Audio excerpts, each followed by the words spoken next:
നമസ്കാരം. മഞ്ഞ ലോകത്തിന് മുൻപിൽ കണ്ണു മഞ്ഞളിക്കാത്ത മലയാളി ഇല്ല എന്ന് തന്നെ പറയാം. അതിനി കാലം എത്ര തന്നെ മാറിയാലും അങ്ങനെയാണ് സ്ഥിതി.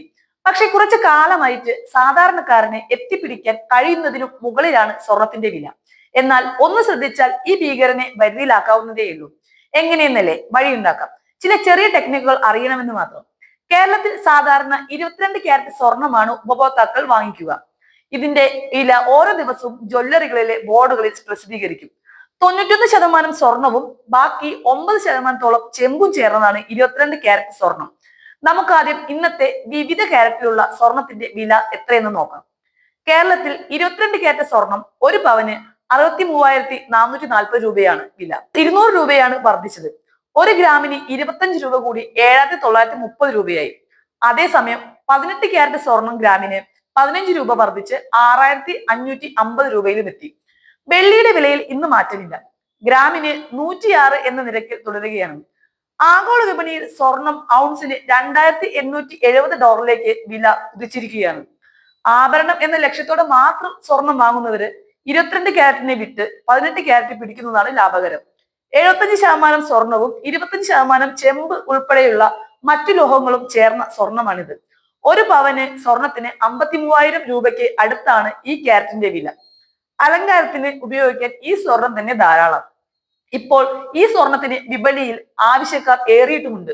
വിവാഹമാണ് ലക്ഷ്യമെങ്കിൽ ഈ വഴി പരീക്ഷിക്കാവുന്നതാണ്. മറ്റൊരു ഓപ്ഷൻ ഉള്ളത് അഡ്വാൻസ് ബുക്കിംഗ് സംവിധാനമാണ്. 6 മാസം 1 വർഷം വരെ കാലാവധിയിൽ അഡ്വാൻസ് ബുക്കിംഗ് ചെയ്യാം. നൽകുന്ന പണത്തിനനുസരിച്ച് ജ്വല്ലറികൾ ഇതിന്റെ കാലാവധി നിശ്ചയിക്കും. വാങ്ങുന്ന സമയത്തെയും ബുക്ക് ചെയ്യുന്ന സമയത്തെയും വിലയിൽ ഏതാണോ കുറവ് ആ വിലയ്ക്ക് സ്വർണം വാങ്ങാൻ സാധിക്കുമെന്നതാണ് മെച്ചം. നിക്ഷേപമായി സ്വർണത്തെ കാണുന്നവർക്കും ലാഭമുണ്ടാക്കാൻ ഏറ്റവും നല്ല മാർഗം 24 ക്യാരറ്റ് സ്വർണം വാങ്ങുന്നതാണ്. ഈ ക്യാരറ്റിലുള്ള സ്വർണത്തിന് മറ്റു ലോഹങ്ങൾ ഉണ്ടാകില്ല. ഒരു ഗ്രാമിന് 8,600 രൂപയ്ക്ക് മുകളിലാണ് വില. വ്യാപാരം പുരോഗമിക്കുന്നതിനനുസരിച്ച് ഓരോ നിമിഷവും വില കൂടുകയും കുറയുകയും ചെയ്യും. നിശ്ചിത വിലയിൽ ഈ സ്വർണം നിലനിൽക്കുന്നതിൽ ചുരുക്കം. മറ്റു ക്യാരറ്റിലുള്ള സ്വർണം നിൽക്കുന്ന വേളയിൽ പണിക്കൂലി ഇനത്തിൽ നഷ്ടം സംഭവിക്കും. എന്നാൽ 24 ക്യാരറ്റ് തീരെ നഷ്ടം ഉണ്ടാവില്ല. മാർക്കറ്റ് വിലയ്ക്ക് വാങ്ങാനും വിൽക്കാനും സാധിക്കും. 2024 മാത്രം 26% സ്വർണ്ണ വില കൂടിയത്. അതായത് ഒരു വർഷം കഴിഞ്ഞ് വിറ്റവർക്ക് വാങ്ങിയതിനേക്കാൾ ഇത്രയും ലാഭം വിൽക്കുന്ന വേളയിൽ ലഭിച്ചു എന്നർത്ഥം. സ്വർണ്ണ നിക്ഷേപം വലിയ ലാഭം തരുന്നു എന്നാണ് വിപണി നിരീക്ഷകർ അഭിപ്രായപ്പെടുന്നത്.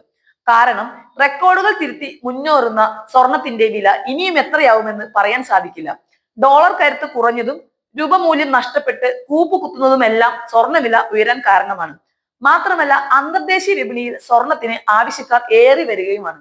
അപ്പോ സ്വർണ്ണവില കൂടിയെന്നും പറഞ്ഞ് ആശങ്കപ്പെട്ടിരിക്കാതെ ഈ ഐഡിയകളൊക്കെ ഉപയോഗിച്ച് കുറച്ച് കൂടുതൽ സ്വർണം വാങ്ങി വെച്ചോളൂ.